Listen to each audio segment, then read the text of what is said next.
Okay, good evening, everyone. Welcome to the Northwood University Freedom Seminar. My name is Dale Matchek. I'm the chair of the Econ program here at Northwood University. This year, our Freedom Seminar series has been looking at important issues related to the election. And of course, now the election results are in. That doesn't make these issues any less important or more settled. There's still lots of debate left and lots of education left. So this topic that we're going to cover tonight is our policy with respect to our artificial intelligence. And unlike most of the topics that we've covered at the Freedom Seminar, this is one for which I actually have no priors in terms of what our policy should look like. I'm like a lot of people, I think. I've heard a lot of things about AI, that it's an existential threat or that it's a security threat or a privacy threat, lots of potential negative consequences. And then there's all the positive benefits that AI promises to bring, and maybe faster than we think. So the question is, how do we generate the upside, to realize the upside of this technology and maybe mitigate some of the potential risks? And to help us understand these trade-offs and the appropriate policies, we have brought with us tonight Ted Bolema, who's a senior fellow with the Mackinac Center for Public Policy, and he's an expert on antitrust and competition. He is a fellow with the Innovators Network Foundation in Washington, D.C. Previously, he was the founding director of the Institute for the Study of Economic Growth at Wichita State University and a member of the Department of Economics there.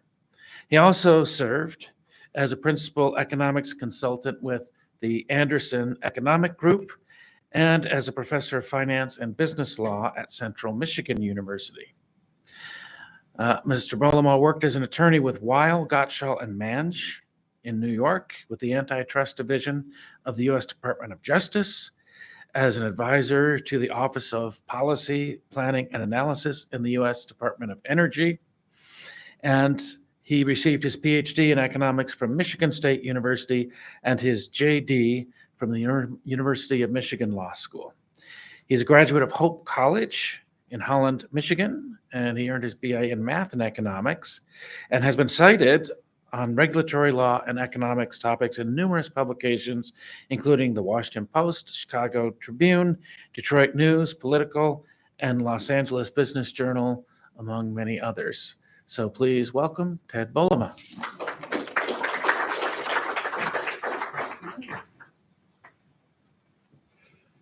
All right. Well, thank you, Dale. Yeah, so I guess I retired officially from Wichita State last year, and as I was coming up here, I realized this is my first time back in a regular classroom for me since that time. So kind of nice to see the old setup here and feel like in familiar territory. But anyway, appreciate the introduction. So yeah, my research, my work tends to fall into two categories. So technology and technology policy, and then also antitrust kind of generally, and especially as it relates to technology. So I saw the way the event was advertised as I was going to talk about antitrust with it. I'm actually going to be very light on the antitrust part of it. Happy to talk about that afterwards and what our antitrust policy might look like in the new administration. Anything like that you want to talk about, I'm happy to get going. But the presentation itself will be a little light on the antitrust and focus mostly on antitrust or artificial intelligence, and particularly focus on the talk that Dale just mentioned about how that's kind of becoming kind of a hot topic as a regulatory topic, and probably is going to be in the news quite a bit in the next year or so as states and the federal government are looking at regulating artificial intelligence before it's too late, is usually how we hear about it. So maybe that's not such a good idea, will be my perspective. Anyway, I like old dystopian movies, and we've got a lot of them out there. And what's really striking as we look at these past ones is, all these dire things that they're predicting are going to happen are in years that are actually kind of in the rearview mirror for us now. So the Postman with Kevin Costner was everything was going to fall apart, and we'd have no electricity or anything like that. We'd be back in kind of a primitive world that we would have been in 2012. Blade Runner from 1982 was set in 2019. The Terminator was actually set in 2029, but during the course of the Terminator, we find out that the machines take over, and the resistance was sometime before 2019, and the resistance to Skynet and the Terminators started in 2019. The Island, which focuses on cloning, was set in 2019 also. Soylent Green in 2022, so we're in the Soylent Green world, where that's from 1973, and the punchline to that one is Charlton Heston finds out that Soylent Green, well, anyway, the society is a very divided society where the rich are doing very well and the poor are living very miserable existences, and they're eating the main food that the government is promoting is Soylent Green, and it's made from people. But that's kind of the punchline at the end, but that's actually not the end of it. Charlton Heston is being arrested at the end, and he's calling out to people, Soylent Green is people, and nobody cares. They just go about their existence. So anyway, you can do a couple more. RoboCop, we're not quite there to RoboCop time yet. And it's set in 2028 in a very dismal Detroit in 2028. And iRobot with Will Smith is in 2035. Anyway, this is kind of cool. I came across this one a little while back to see it was made in this chart came out in 2022, but it actually had laid out all the dystopian movies and where we are, and says you are here in 2022 when this was made. So anyway, we've got more of these to look forward to going forward. So I guess 12 Monkeys is coming up, and Children of Men and Demolition Man, they're all coming up in the relatively near future. Anyway, with all of them, they paint a rather dismal view of what the world's going to be like in the future, and they kind of have a concept called, fear of our technology, or technophobia.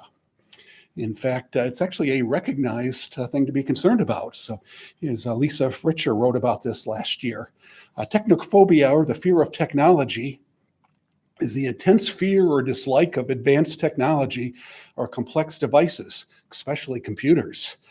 Technophobia is surprisingly common. Some experts believe that we all experience at least a small amount of nervousness when confronted with new technology.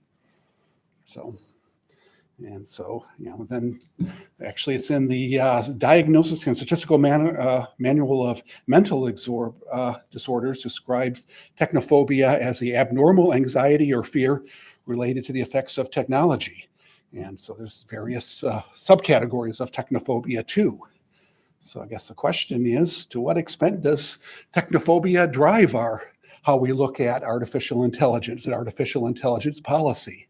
And the two images of it here kind of suggest two different ways that we may be reacting with technophobia. One is, what can like the Terminator view, well, Skynet taking over, our computers taking over. So just fear of generally of how artificial intelligence might take over for us. And the other ones, other categories, maybe a little more mundane, but also one that people worry about, and that's just technology leading to fewer opportunities for people. So the image there is, a job interview is being conducted, and it's 3 robots and one person interviewing for the job, and who's going to get it, and are we the one person in line as we go to apply? So is artificial intelligence and other technology advances, are they going to leave us in a situation like that, where we're competing with computers for jobs, or competing with technology for jobs, and technology taking away our jobs? So those are kind of two general categories of kind of technophobia, and how do we keep them in mind as we talk about AI policy, and do we want to be worried about all these things? Well, You know, this isn't new though. We've had these kind of fears with all kinds of technologies. So electricity, wiring people's houses and bringing electricity into residential buildings and offices. That was kind of scary at one time as we were wiring buildings for electricity and all the things that came with it. Automation in the workplace, going back to the Luddites in England, who were smashing the equipment in order to try to preserve jobs, and there's still a lot of opposition to it there too. So that's coming up with artificial intelligence policy too. I've had to be a little careful about that as I've talked to different audiences, and I find out there are people from the transportation industry who really are very worried about driverless vehicles taking away jobs. So that's a big issue for the Teamsters right now, as they are pushing legislation. They don't want to see jobs lost to self-driving trucks, is something they're really worried about. And there's another example I had. It was in the election. I might think of it as I go along. I actually had another example I was going to give here, but we're actually hearing about it during the election.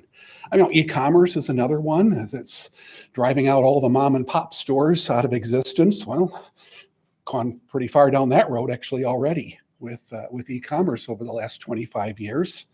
Genetically modified foods, that was kind of scary a few years ago. And now we're all eating them a lot more than we were a few years ago. So genetically modified foods was something we were getting a lot of warnings about just a few years ago. And actually, I don't seem to be hearing very much about it anymore. So it seems to be kind of accepted now. But so anyway, these are all some other technologies that seem kind of scary. But at the same time, there are some real concerns connected to artificial intelligence. Actually, I probably should back up here a little bit. What are we talking about when we talk about artificial intelligence? What is it? Well, it turns out it's actually kind of difficult to give a good definition of it. So I took a shot at it here, and here's one that others have. But when we start talking about regulating artificial intelligence, we find that actually is a real problem. Defining what it is hard. But here's a kind of general definition, probably too general for regulators to work with, but artificial intelligence is the simulation of human intelligence processes by machines, especially computer systems. So it's a set of technologies that enable computers to perform tasks typically done by humans. And it can be in analyzing data, understanding language, making recommendations or decisions. So this is still kind of general at this point. I'll get more specific with it in a moment. So it's using computers and machines to simulate human learning, human comprehension, problem solving, decision making, creativity, and autonomy. And theoretically, it removes human biases from the process, assuming that algorithms and data that the AI systems use themselves are free from bias. So, has any artificial intelligence snuck into the room here with us tonight, do you think? Think we have any artificial intelligence in the room that we ought to be worried about? Anybody bring their cell phone? Yeah, there's artificial intelligence on your cell phone already. Actually, quite a bit of it. I'll talk about some of the different forms of it, but actually there is quite a bit on your phone already. And probably I don't know, does the machine... Yeah, we've got artificial intelligence right here in the thermostat. Looks like that's the sort of thermostat that may anticipate how warm the room is, maybe make some adjustments. I'm not sure how sophisticated that one is, but it looks like it might, and be able to make adjustments to the room temperature based on what it detects. So can it tell if there are people in the room and make adjustments, make it a little cooler in the room if there are people here and body heat being generated, a little warmer if a classroom's not in session. I'm not sure if that one does that or not, but those kind of thermostats are pretty common right now. So yeah, where do we see it? Well, in smartphones, I'll talk about them a little bit more later on, and smart home devices, actually. Siri or Alexa, if you've ever used them, that's artificial intelligence, where it gives you answers. Siri, what about this? Or Alexa, can you tell me about this or that? So if you've ever used those on your phone or on one of the devices related to it, that's very much artificial intelligence there. I guess thermostats I was just talking about, smart home devices that can make adjustments to room temperatures, or your refrigerator can do that too, sense what's in the refrigerator, and at least newer refrigerators, they can sense what's in the refrigerator and adjust, make it warmer or cooler based on what they sense is inside of it. But yeah, most thermostats are like that. You can program them off your phone now. So I don't do that very much, but my wife and my son are always doing that with their thermostats. That if they're coming home, they warm up the house in the winter or cool it down in the summer before they get there. I usually don't bother, or I forget to do any of that. I guess I'm capable of it, but I don't do it. But I see them doing it all the time, and it's just that's what they've got it kind of programmed into their heads now, that's what they want to do. Online shopping. If you go on Amazon, you see you're getting suggestions all the way through there on if you buy this, suggesting maybe you consider buying this other thing. So lots of that's artificial intelligence and trying to figure out maybe from your profile or your past purchases that you've made from Amazon. If you've logged into your account, they'll try to anticipate and suggest some products that you might want to consider purchasing. You can also ask for it to do that themselves. So like this woman here, she is trying to get some help with picking out a red dress, and so there are something programmed into there that's connected into the website for the store, and they can help her, or she can use that. So rather than talk to a salesperson in the store, she might be able to find the dress herself using the artificial intelligence tools. So those things are getting even more and more sophisticated all the time. In security, it's used quite a lot. Cybersecurity relies heavily on artificial intelligence. So facial recognition to get access to your phone or access to your devices, or for security for a building, if they want to use facial recognition to determine if somebody is allowed to come into the building or not, whether identify them as an employee or somebody who's gotten an invitation to come into the building versus somebody else who shows up. Facial recognition can do all of that. Phishing detection, you can use that to try to get a little extra security on your devices and try to anticipate which sort of attempts to get you to respond to something could be trouble, because it's phishing, trying to get personal information from you. Authentication can be used that way, preventing online fraud. So there's a lot in computer security that is relying heavily on artificial intelligence nowadays. Hiring decisions. If you're out applying to bigger companies, there's a very good chance that the company is using an artificial intelligence system to analyze your resume and decide if you're a good fit or not before they move you on to the next person. So a very good chance if you're sent out a smaller company, well, who knows what they have, but there's a lot of that being done by larger companies nowadays. So a different world when it comes to applying for jobs at bigger companies. That you probably do have the computer scanning your resume, seeing if you seem to fit or not. And before it ever goes on to a person who gets involved in the process, they probably have narrowed down the field quite a bit. So that's, there are different ways to try to, make sure your applications and, hits on the keywords, the sort of things that it'll pick up. And if you're not doing those sort of things with resumes, try to really grab onto the keywords that they're looking for in the jobs. There's a very good chance that if you apply for a job, no person's ever going to see it if you haven't, try to find the triggers that will get the artificial intelligence to pay attention to your resume, to tell a person to pay attention to your resume. Otherwise, you might not get any further than that. No person might even realize that you'd applied for the job if you aren't doing some of that nowadays. Transportation cars are now equipped with proximity warnings, prompts for straying out of traffic lanes, parking and braking to avoid collisions. I was telling Dale before I came over here, I've got a new car this year. I had an old one from that was a 2011 car. I moved from a 2011 to a 2024 car, and technology is very different. Now, I was generally aware of it. My wife has a newer car, and I've rented cars, so I was kind of generally aware. But now all of a sudden, I'm driving a vehicle, and it's a good day for me when I figure out how to turn off the warnings for straying out of traffic lanes and things like that. It's probably got more artificial intelligence on the system than I really want on the vehicle, or at least what I'm ready for at this point. Maybe I'll reactivate them after a while, but I've had to be learning the last couple of months. I've had to be learning a lot of these sort of systems on my new vehicle that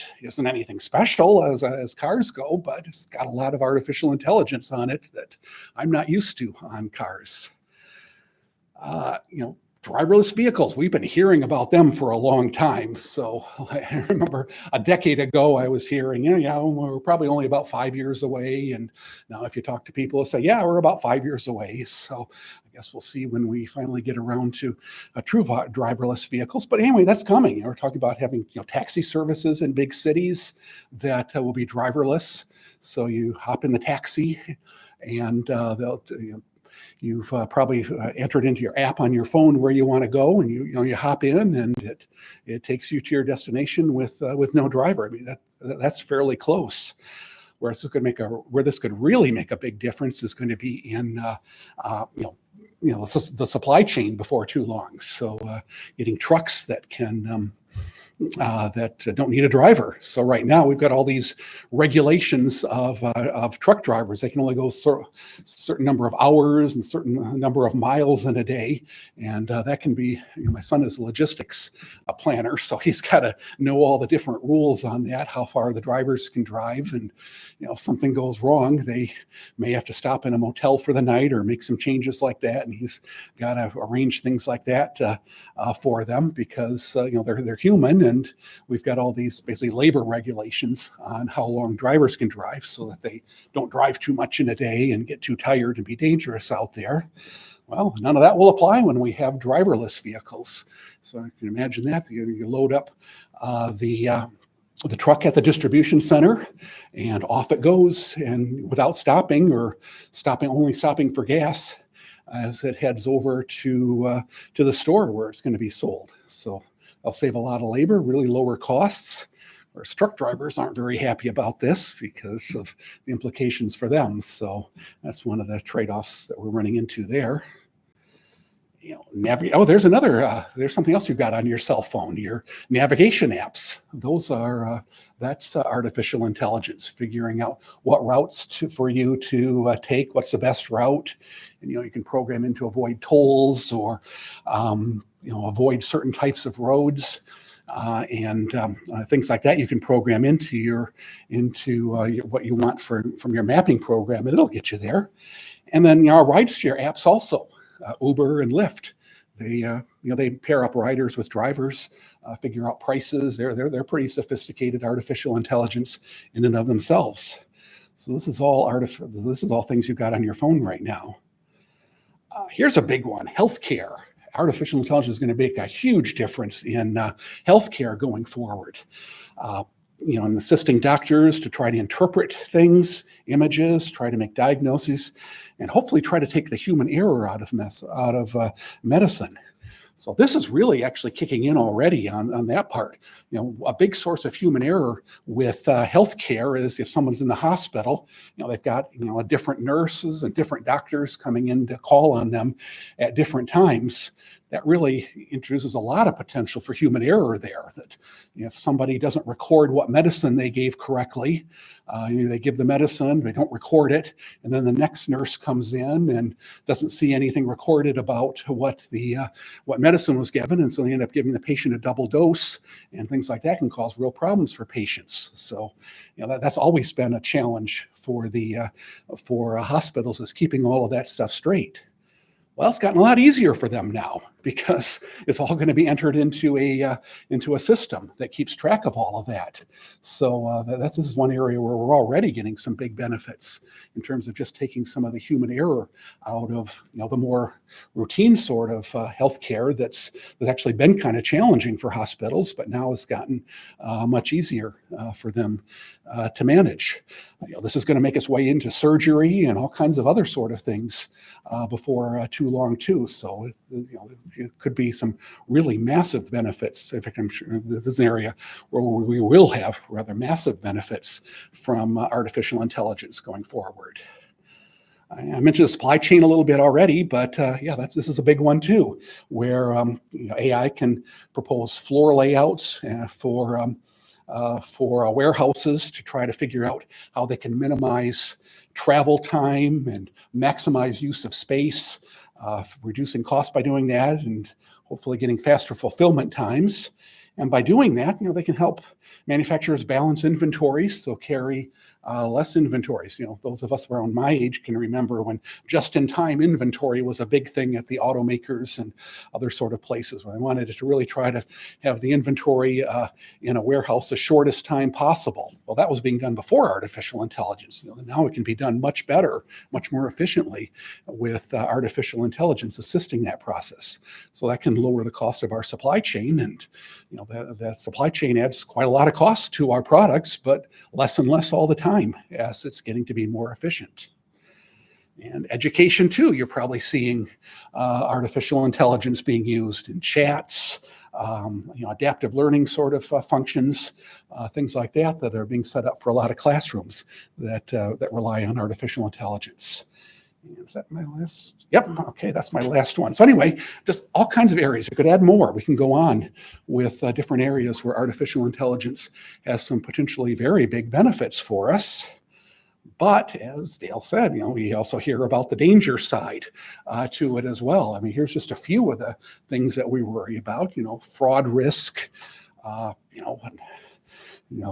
AI is being used to generate calls to grandparents asking for money with AI-generated voices of their grandchildren saying, "I was just in a car accident, Grandma. Can you send money? Go over to Walmart and get us $250 worth of gift cards and call me back with the numbers." And anyway, you can see how easy something like that it can be done. So it's getting very sophisticated with that. Politicians are worried about campaign fraud, images of politicians saying things that they didn't say. That's available right now. So this is something they're quite upset about.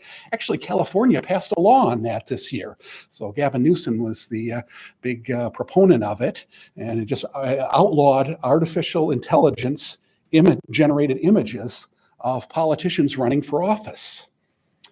Court struck it down as a First Amendment violation, thing that this was just overly broad. But at the same time, you can see what the legitimate concern is, that you run an ad and show your opponent saying something your opponent really didn't say, and they look really bad doing it.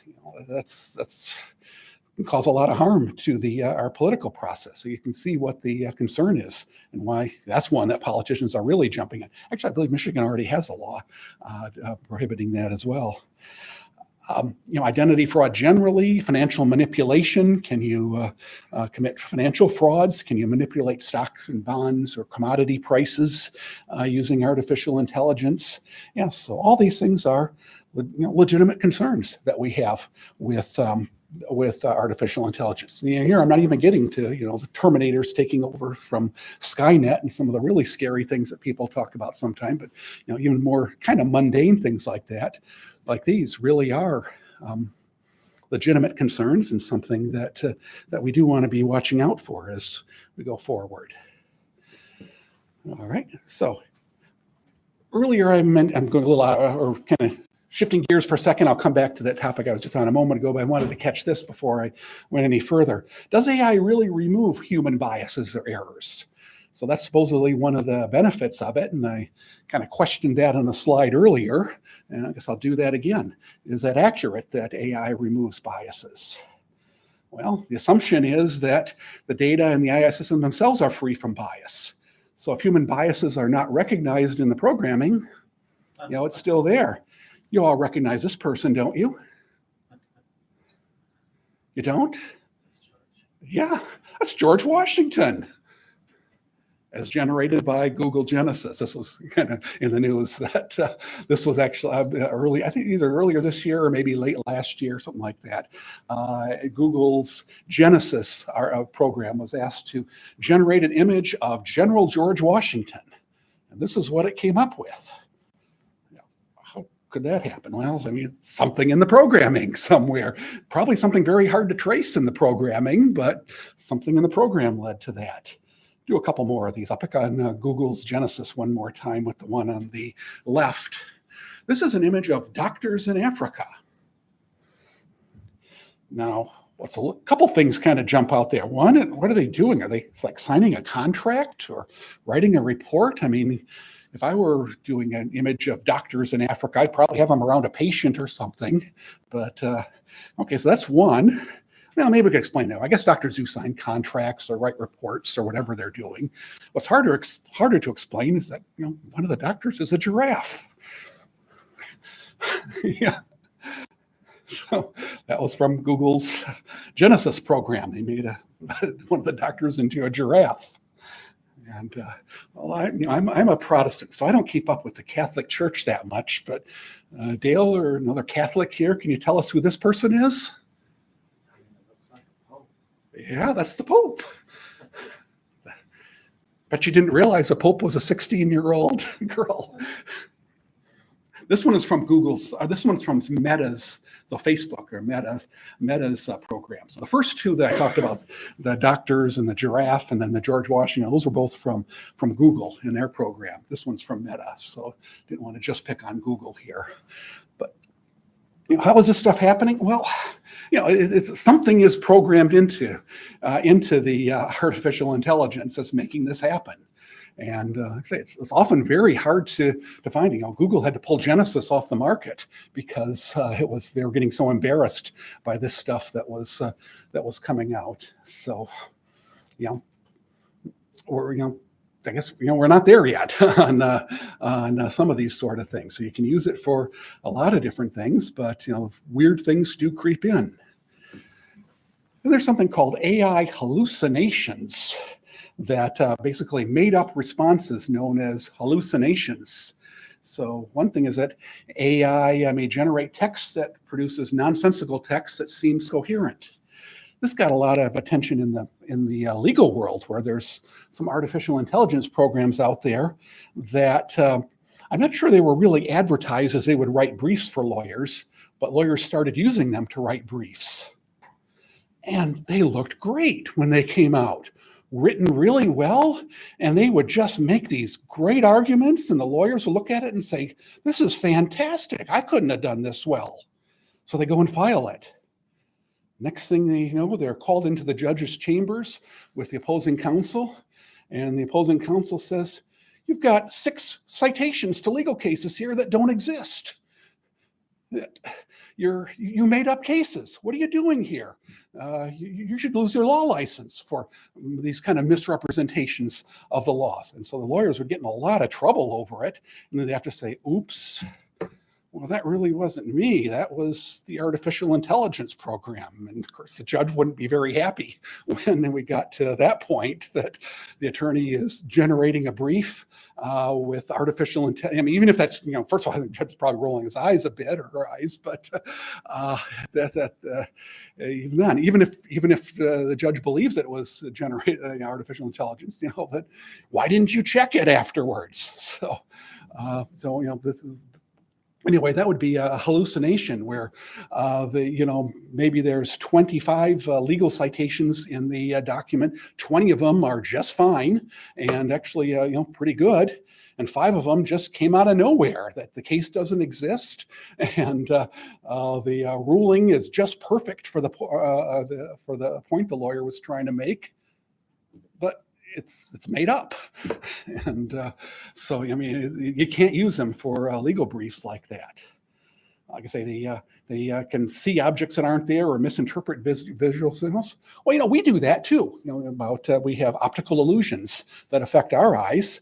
We're kind of used to them because we've got thousands of years of experience of humans dealing with optical illusions. Well, there's a counterpart to that, optical illusions of sorts for AI, and we don't understand that very well because it's so new.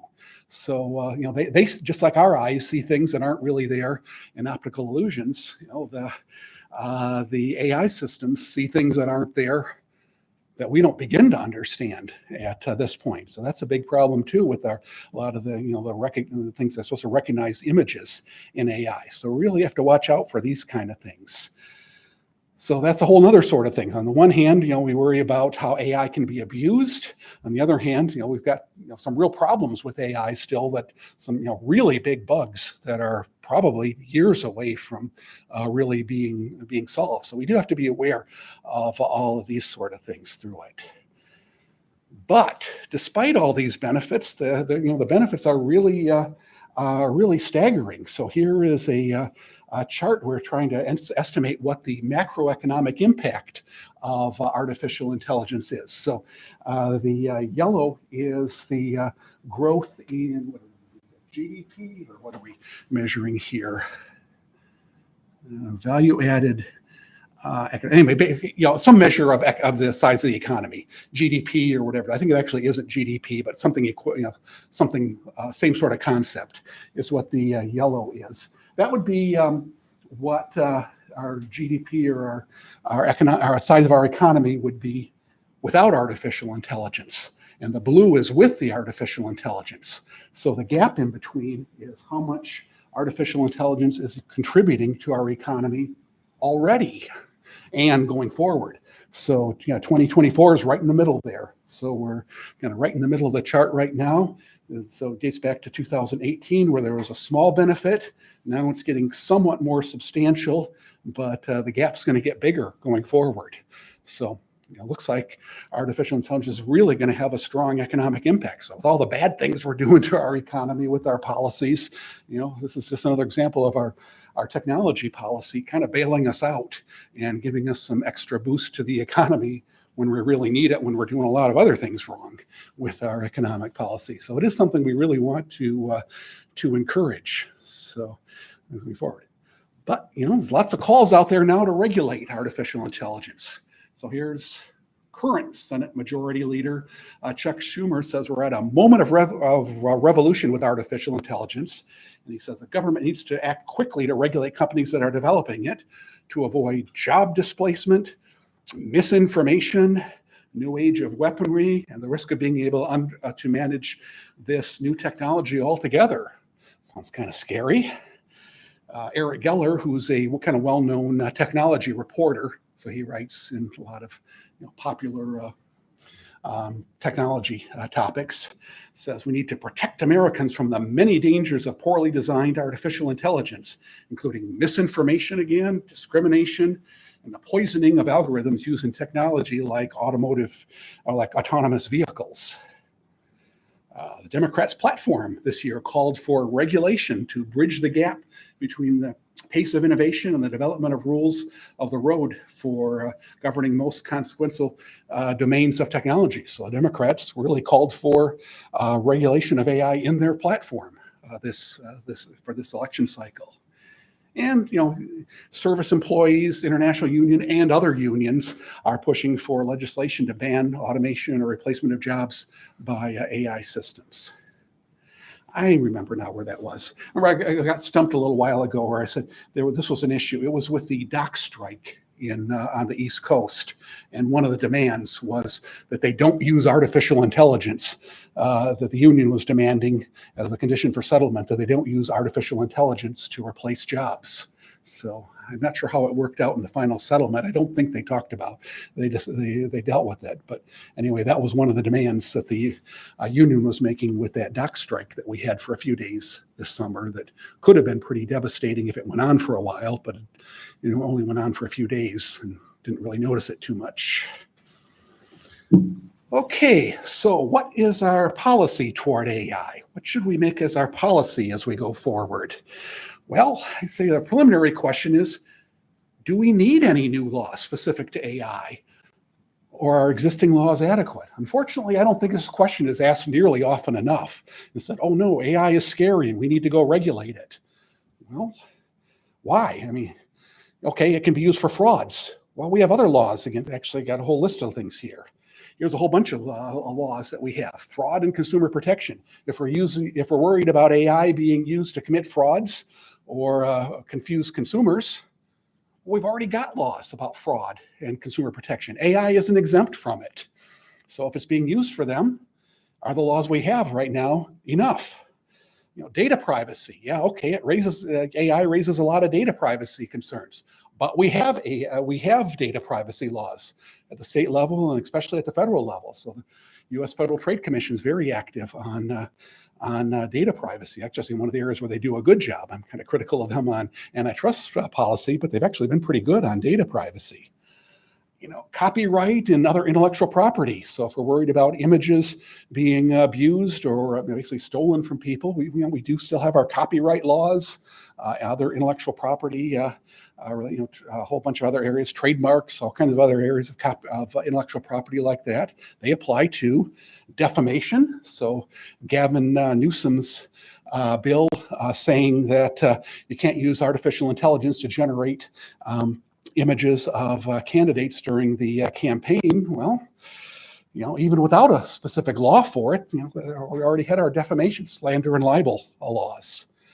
Product liability, medical malpractice, if we're worried about it in the medical area, employment regulation, if we're worried about artificial intelligence being used to discriminate against people in the application process. Well, we've got our employment regulation.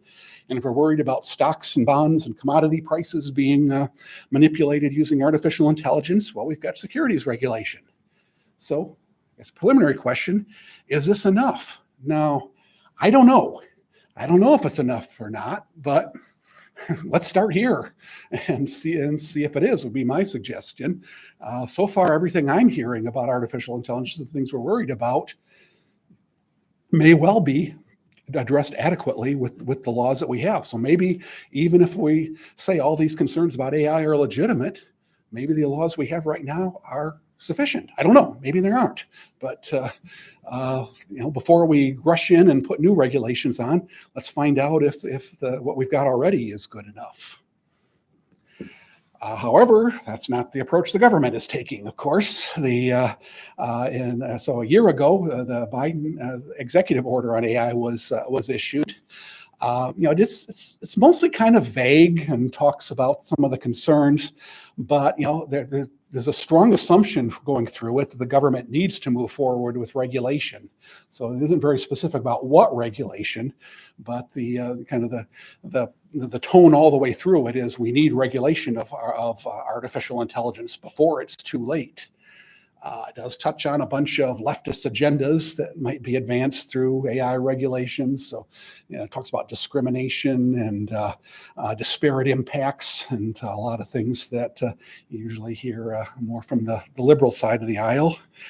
And it calls for cooperation with foreign regulators on it. Well, as someone who does antitrust, I don't like what the foreign regulators are doing.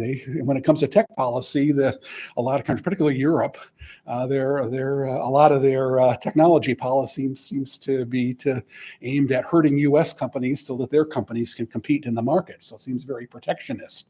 So if we start cooperating with them on AI, it might give advantages to every other country in the world, but not the United States, is kind of where that might come out.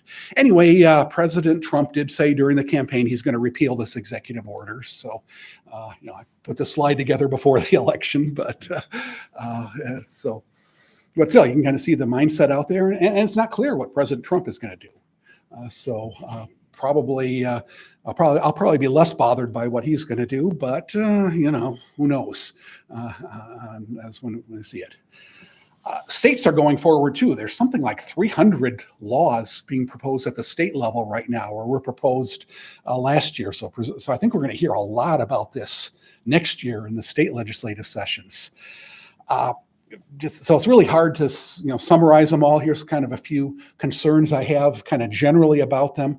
They tend to define artificial intelligence way too broadly. So remember our definition way back here was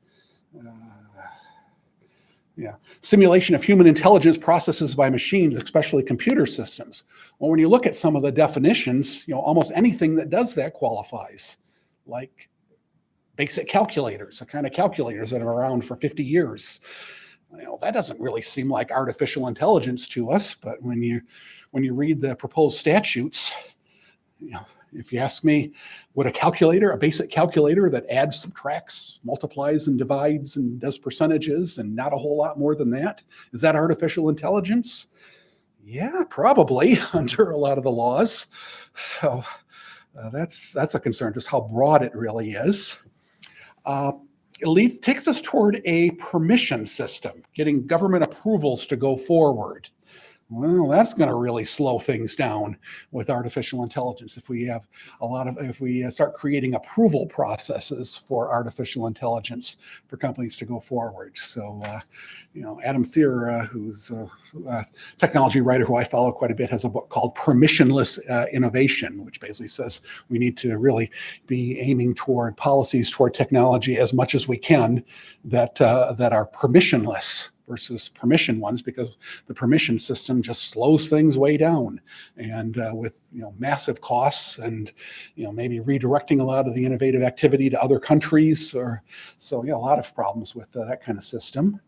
And of course, there's a heavy focus in these laws on what current politicians care about, like campaign finance, AI-generated images of politicians, a discrimination and disparate impact. Actually, the Michigan Civil Rights Commission actually talked about that at their meeting this summer. They had a session where they focused on how artificial intelligence and employment law can, and also in matching up people with apartments, things like that, all the things that they tend to worry about, housing, employment, how artificial intelligence could lead to discrimination, and maybe we need to regulate it before that starts happening. So, that's out there already, is being discussed. All right. Well, I've got a suggestion. I've got a good example for a place where we probably should look and try to learn before we rush into a regulatory system and that's early internet regulation. And one of the things I always appreciate about President Bill Clinton, even though I disagree with a lot of his economic policies, one where he did a great favor, for a great service for us, was on the internet, where he was very firm on saying, hands off the internet. Let's try to let it develop as best we can. So he was president from 93 to 2000, if I have my years right. Anyway, about 93 and 94, that's when commercial applications of the internet really emerged. The internet itself can be traced back to the late 1960s, and we were kind of aware of it by about the mid 1980s, but it really was about the mid 1990s when we started to really see the commercial applications of it start to emerge. I think Amazon's a little bit older than that, so they were selling things before that. But about 93 or 94, right when President Clinton took office, is about when we really started to see commercial activity on there, and he really pushed for keeping the internet, letting the internet develop without regulation. And here's his chairman of the Federal Communications Commission, so William Kennard, so Democrat appointed by President Clinton. And I'm not sure if he coined the term, he certainly used the term light touch, light regulatory touch. So light touch is often a word you hear about regulation of the internet from that era. And here's what he said in 1999. So the internet is really blossoming, but some policymakers and politicians want to control it and regulate access to it. We should not try to intervene in the market. We need to monitor and roll out, but recognize we don't have all the answers because we don't know where it's going. Well, that's my suggestion for artificial intelligence. Let's take out the word internet and replace it with artificial intelligence. The artificial intelligence is really blossoming, But some politicians and policymakers want to control it and regulate access to it. Well, let's see how it develops, see what the problems are before we rush into regulating. So follow the same process we used with the internet. Well, actually, the story isn't quite so clean on the internet, though. We actually had some regulation for a while of the internet, something called net neutrality. Do you remember that one? Might be a little too far in the distant past for your age. I spent about 10 years off and on on net neutrality, so I'll never forget it. But okay, good. I'm kind of glad. Anyway, net neutrality, we need to have a neutral internet, so we don't give advantages to some people. And how are we going to get this neutrality? Well, of course, the government's going to regulate in order to make sure it stays neutral. So net neutrality is regulation of the internet. We actually had it for a little while. In February of 2015, so this is late in President Obama's term, or well, I guess the middle of his second term, I guess is when that is. The FCC, Federal Communications Commission, passed net neutrality, which was some regulation, and it was in effect until December 14th of 2017, so almost 3 years. Actually, it was quite a bit less than that because it was kind of phased in. And so, probably it wasn't until about early 2016 before we saw much of it. And then in 2016, we had an election. Donald Trump won. And what also happened is a commissioner's term was up at the Federal Communications Commission at the end of 2016. So Donald Trump was elected and one of the commissioner's terms expired, and all of a sudden it was a tied commission and they couldn't do anything. And so, we keep hearing now about how President Trump had such a hard time getting his appointees in his first term. One place where he didn't have a problem was the FCC because of a vacancy there meant he didn't have to worry about that agency too much. So really by the beginning of 2017, net neutrality was pretty much a dead issue. It took them a while. It took them a year to officially get rid of it. So really, when we're talking about net neutrality, what we're really talking about is part of 2016 is all that we had it. And the FCC didn't started a bunch of rulemaking proceedings and talked about things they were going to do. I'm guessing they assumed that Hillary Clinton was going to get elected and they'd have 4 years to get around to all these things. But they did get one rulemaking through.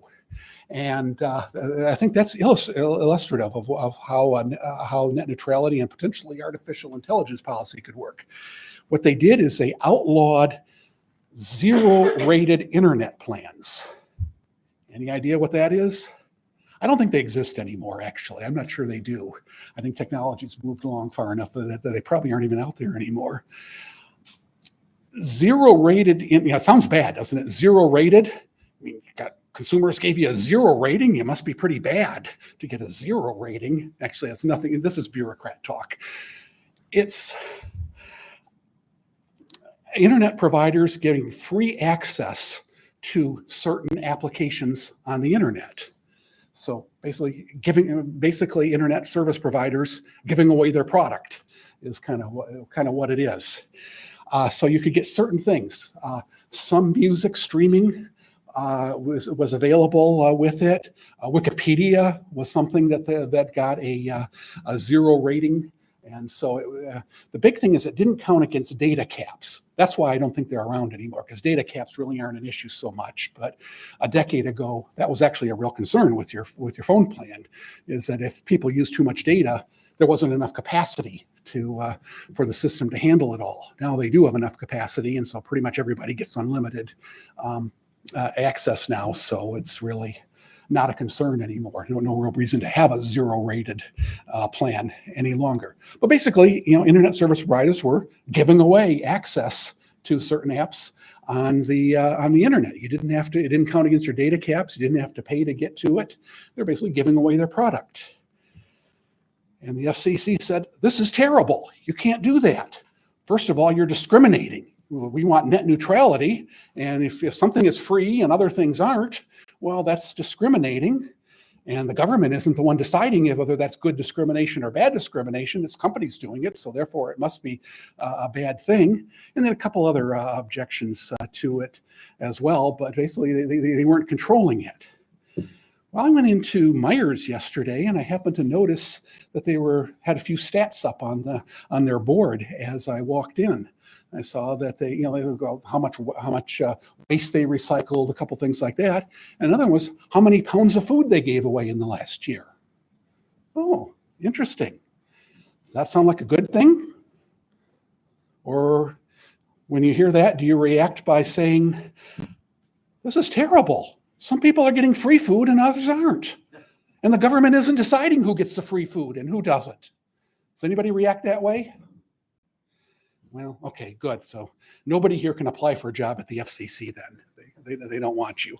I mean, that's the regulator mindset that came with this. That's what we're going to get with artificial intelligence. This was the first rulemaking they did when they finally got regulatory control. This is the first thing they did is outlaw these zero-rated plans, which seemed to me are like an unambiguously good thing if companies want to give away their product. But they saw it as a bad thing and they outlawed it. And I think that's what we're going to, actually, I'll predict, that's what we're going to get with artificial intelligence regulation. So if you're worried about a future Skynet that might take over and run our lives and send Terminators out to terminate us, if you're worried about the Google or Facebook are developing something like that, I don't think they are, but let's just say for a hypothetical, worried about that. Is that a reason to regulate? Well, I don't think so. And that's because what the regulators are going to do is they're going to be worried about, does this production of Terminators, does that contribute to climate change? Or this enslaved workforce that's building the Terminators, were they hired using DEI principles? Or, or when the Skynet starts destroying cities, are they picking out cities in a fair and neutral manner? That's what regulators will look at here, not the big issues.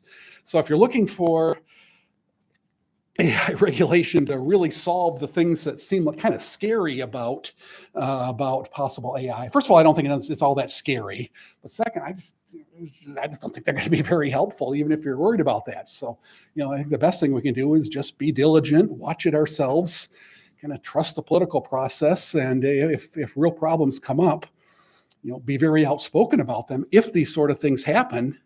But, if we go down the regulatory route, all we're going to get is this, this little micromanaging sort of stuff, and probably won't get much at all that really addresses the real concerns out there about AI regulation.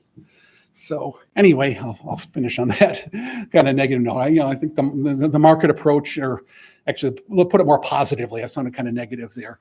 What we did with the internet in the 1990s and early 2000s, that's the way to go, I think, for artificial intelligence. Let the market handle it. If problems develop, we'll deal with them at that time. But until they do, let's not assume problems, because we'll probably end up with more problems with the regulators than we will problems solved with the AI. So stop at that point. Oh, okay, good. Okay. All right. Big topic. Any questions? Yeah. Okay. So you talked about net neutrality. Yes. So I'm just looking into it a little